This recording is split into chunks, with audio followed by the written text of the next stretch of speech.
तो नमस्कार साथियों, कैसे हैं आप लोग। तो दोस्तों ये हमारा 11th नंबर का वीडियो है।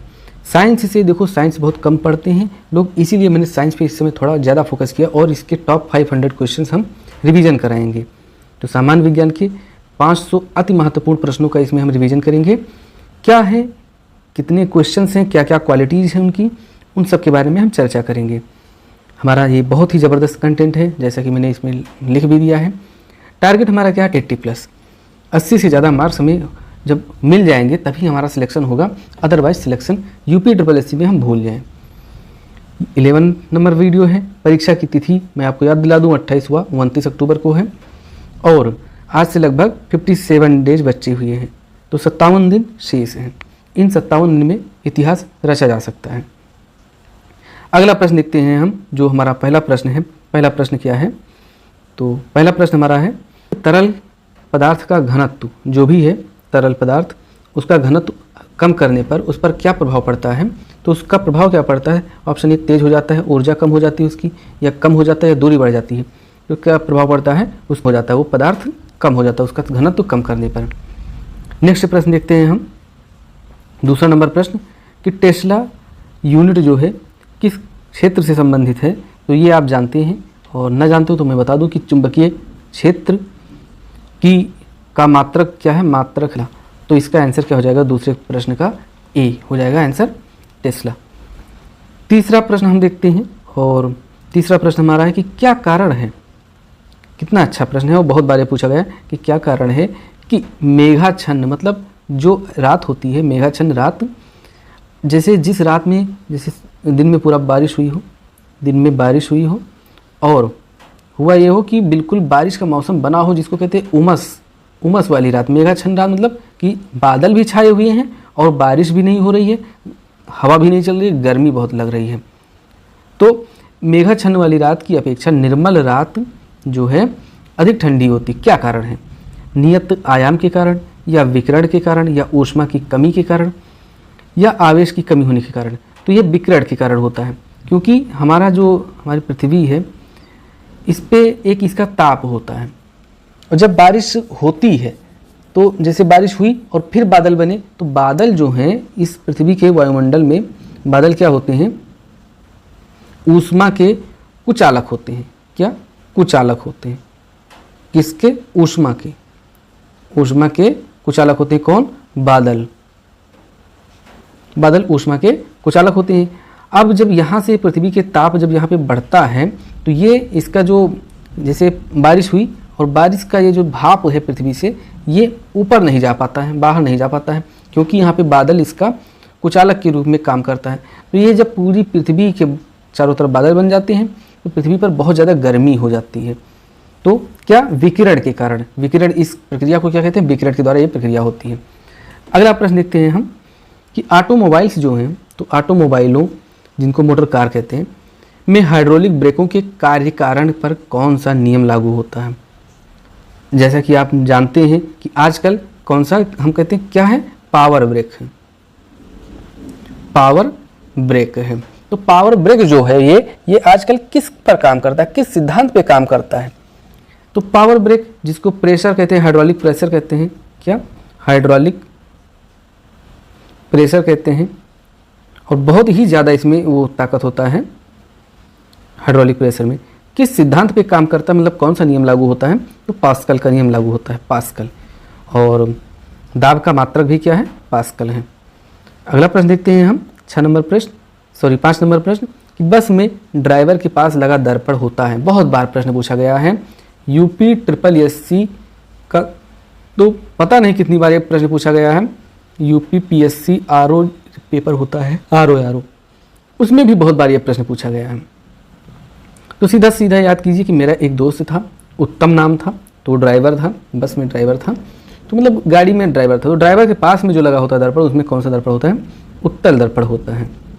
कैमरा तो मान लो लगा ही होता है, लेकिन दर्पण की बात किया है तो उत्तल दर्पण होता है। ऑप्शन नंबर ए सही है। फिर बात अगर हम करें 6 नंबर क्वेश्चन की, हीरे की चमक का कारण क्या है। हीरा चमकता है, और हीरे की चमक को कौन पहचानता है, जौहरी, जिसको आप लोग कहते हैं सुनार। तो उसका एक जो हीरे का व्यापार करता है उसे कहते हैं जौहरी। जैसे करण जौहर, करण जौहर जो हैं हीरे के व्यापारी थे, मतलब इनके खानदान वाले जौहर, वहाँ से शब्द टाइटल लिया गया है। तो हीरे की चमक का कारण क्या है? ऑप्शन ए प्रकाश का बाहरी परावर्तन, या प्रकाश का आंतरिक परावर्तन, या बहुलित आंतरिक परावर्तन, या फिर बहुलित बाहरी परावर्तन। तो प्रकाश का आंतरिक परावर्तन होता है, और प्रकाश का पूर्ण आंतरिक परावर्तन अगर लिखा होता क्या, प्रकाश का पूर्ण आंतरिक परावर्तन, तब ये और सही ये इसका ऑप्शन हो जाता। देखते हैं अगला प्रश्न। और अगला प्रश्न हमारा क्या है कि श्वेत प्रकाश को भिन्न भिन्न रंगों में विभक्त करने के लिए किसका प्रयोग किया जाता है? तो किसका प्रयोग किया जाता है? सीधा सीधा इंटर में आपने पढ़ा होगा, प्रिज्म का प्रयोग किया जाता है, क्योंकि सन की लाइट को प्रिज्म इस तरह से होता है, और इस प्रिज्म, अब ये हमने बनाया है लेकिन प्रिज्म होता है 3D होता है, ये तो हमने ट्रायंगल बना दिया, मतलब इसके पीछे भी प्रिज्म है, ये बिल्कुल प्रिज्म बन गया। तो इस प्रिज्म से सनलाइट को जब गुजारा जाता है तो क्या होता है, मतलब ये तो होता है कि रंगों में, अलग अलग रंगों में विभाजित हो जाता है। और किस तरह से, जैसे ये सनलाइट आई पड़ी यहाँ पे, ये सनलाइट पड़ी, अब ये कितने रंगों में विभाजित हो गई? ये कई रंगों में विभाजित हो गई। तो सबसे पहले देखो कहते हैं बैंगनी, तो बैंगनी गई, फिर क्या बैजनी, जामुनी है, फिर जामुनी कलर हम देखते हैं अगर, तो जामुनी कलर कौन सा आ जाता है, बैजनी, फिर ये हल्का सा जामुनी हो गया, फिर बैजनी, हपी, नाला, नी से पहले नीला, तो ये हो गया नीला रंग, बैजनी हो गया, फिर हपी, हरा हो गया, ये हरा रंग हो गया, हपी, पा से पीला रंग हो गया, फिर ना से कौन सा रंग हो गया, नारंगी रंग हो गया। तो नारंगी रंग जरा मैं खोज लूँ इसमें, देखूँ कहाँ है, तो ये शायद नारंगी रंग हो गया, और ला से लास्ट में कौन सा कलर हो जाएगा, लाल रंग हो जाएगा। तो इस तरह से 7 वर्णों में विभाजित कर देता है ये कौन, प्रिज्म। तो इसको क्या कहते हैं, बैजनी, हपी, नाला, ना ला, बै से बैंगनी, जा से जमुनी, जामुनी, नी से नीला, हा से हरा, पी से पीला, ना से नारंगी, और ला से लाल। तो इस तरह से सूर्य के 7 किरणों में जो सूर्य के प्रकाश होते हैं उसमें कौन से 7 रंग होते हैं, ये 7 रंग होते हैं। और ये प्रिज्म वाला मेथड है। प्रिज्म का एक और अच्छा मेथड है, उसको हम कभी और चर्चा करेंगे फिजिक्स के सब्जेक्ट में, जब फिजिक्स के हम क्वेश्चंस करेंगे तब चर्चा करेंगे। फिलहाल हम देखते हैं नेक्स्ट क्वेश्चन। जो फाउंटेन पेन है, हमने बात किया था फाउंटेन पेन का आविष्कार किसने किया था, तो फाउंटेन पेन का आविष्कार किया था वाटरमैन ने फाउंटेन पेन का आविष्कार किया था। लेकिन ये किस नियम पर काम करता है, तो ऑप्शन ये है केशिका क्रिया, ऑप्शन बी गति की क्रिया, ऑप्शन सी अपवर्तन की क्रिया, ऑप्शन डी परावर्तन की क्रिया। तो ये सीधी सी बात है, केशिका क्रिया पर कार्य करता है, सिद्धांत पे कार्य करता है केशिका क्रिया, जिसे क्या कहते हैं, केशिकातु कहते हैं। केशिका क्या होता है, एक केश, जैसे केश का लिखा है तो केश से बना हुआ ये पूरा सिद्धांत है। केश पर मतलब एक बाल नुमा पतला सा अगर कोई पाइप लिया जाए और उसको अगर किसी बर्तन में रखे द्रव में डुबोया जाए, तो इस बर्तन का जो जल स्तर है इस पाइप पे चढ़ने का प्रयास करता है, इस पाइप के आंतरिक भाग में चढ़ने का प्रयास करता है, कुछ ऊपर तक आ जाता है। और किस बल के कारण होता है, तो ये होता है मतलब किसके कारण होता है, तो ये केशकातु के कारण होता है, केशकातु के कारण होता है, केशकातु के कारण होता है। जैसे एक बाल्टी में अगर आपने बाल्टी, जैसे बाल्टी आपका है और इसमें टॉवेल अगर हल्का सा भी एक अगर उसका कोना भी लटक रहा होगा टॉवेल का, तो आप शाम को देखेंगे कि पूरी बाल्टी का पानी इस टॉवेल पे चढ़ गया है, पूरा टॉवेल आपका भीग गया है। गांव में जो जलाते थे, कहते थे ढबरी जिसको कहते हैं, तो उसमें भी एक लालटेन या लैंप भी इसी सिद्धांत पे काम करता है। इसमें क्या एक बत्ती रहती थी, जो ढबरी होती थी इसमें एक बत्ती रहती थी, वो यहाँ तक डूबी रहती थी इसके तली तक, और इस तली में केरोसिन भरा हुआ रहता था, यहाँ पे केरोसिन भरा रहता था, यहाँ पे आग जलता था तो ये केरोसिन ऊपर चढ़ता रहता था और यहाँ पे आग जलाते थे तो प्रकाश हो जाता था। और इसी सिद्धांत पे लैंप और लालटेन काम करता था, लालटेन। अगला प्रश्न देखते हैं हम, जल का तालाब गहरा दिखाई देने का कारण है, तो जल का तालाब गहरा किस कारण दिखाई देता है?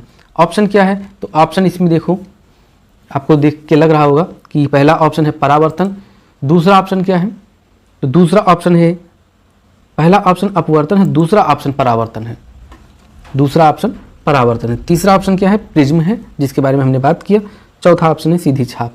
किसके द्वारा, तो ये किसके द्वारा ये क्रिया होती है, आज का ये लास्ट प्रश्न है। तो ये जानते हैं आप कि जल का तालाब जो गहरा दिखाई देता है ये अपवर्तन के कारण दिखाई देता है। सही ना? गलत है, ये परावर्तन के कारण दिखाई देता है। Option number B is correct. देखो होता क्या है कि जब आप तालाब के किनारे जाते हैं और अगर यहाँ पे आप जैसे तालाब का किनारा है, इसमें पानी भरा है, तो आपको लगता होगा कि अरे ये तो ऊपर ही पानी है, बहुत उथला पानी है। ऐसे गिलास में जब सिक्का डाल दो, 1 रुपये का सिक्का गिलास में डाल दो, पानी भरा हो, तो लगता है कि नहीं इसके ऊपर सतह पर सिक्का है। तो किसके कारण होता है? ये परावर्तन, प्रकाश का परावर्तन होता है, उस कारण ये चीज़ दिखाई देती है।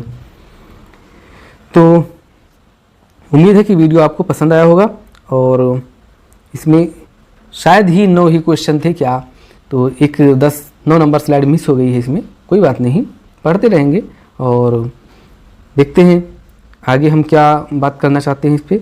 आगे हम आपको थैंक्स कहना चाहते हैं और एक बहुत ही अच्छी चीज़ आपको बताना चाहते हैं क्या, कि ज़िंदगी में कभी उदास नहीं होना चाहिए, क्योंकि दिन के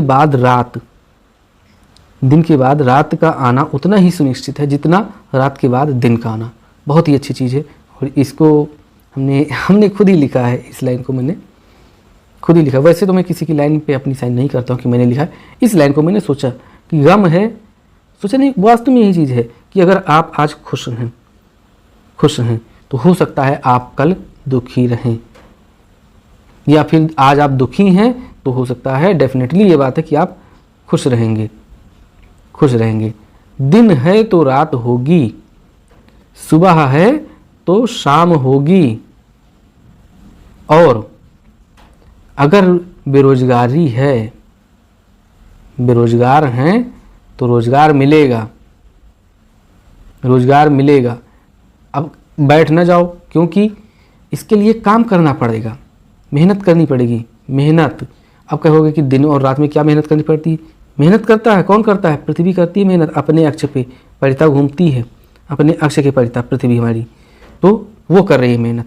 सुबह शाम भी इसी के कारण होता है, तो मेहनत तो करना ही पड़ेगा। तो उम्मीद है कि ये आपको पसंद आया होगा और ये मेरा व्हाट्सएप नंबर है, ये मेरा चैनल है स्टडी विद सिंघम। आप हमारे चैनल को अगर @study with सिंघम, स्पेलिंग यही होनी चाहिए, स्टडी विद सिंघम SINGHM, इस नाम से गूगल पे अगर सर्च करते हैं, किस पे? गूगल पे, तो हमारा सबसे पहला यूट्यूब का पेज दिखाएगा। तो उम्मीद है कि आपको ये चीज़ पसंद आया होगा। मिलते हैं आपसे नेक्स्ट